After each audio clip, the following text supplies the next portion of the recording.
तुझी जर लेकरं 30-30 भेंडीचा प्रकार खाऊन जर कंटाळले असतील ना, त्यांच्यासाठी ही मसाला भेंडी नक्की बनव बरं का. यावेळेस टिफिनमध्ये एखादी चपाती एक्स्ट्रा बांधावंच लागेल, कारण एवढी भारी मसाला भेंडी होते आणि पुढच्या वेळेस मुलं ना नक्की बनव म्हणून तुला सांगतील बरं का. तर भेंडी पहिला स्वच्छ धुवून घ्यायची आणि अशा पद्धतीनं कट करून घ्यायची बरं का.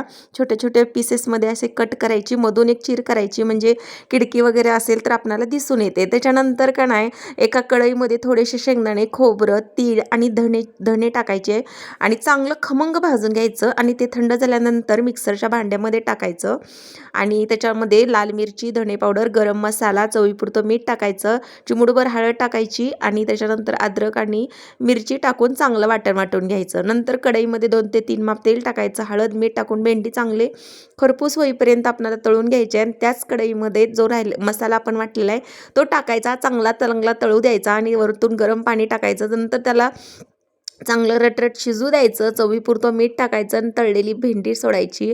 मस्त चमचमीत मसाला भेंडी तयार होते. पुढच्या वेळेस एखादी चपाती एक्स्ट्रा बांध असं मुलं तुम्हाला स्वतःहून सांगणार. तर एवढी भारी भाजी होती तर तुम्ही सुद्धा नक्की बनवा आणि व्हिडिओ आवडला असेल तर लाईक शेअर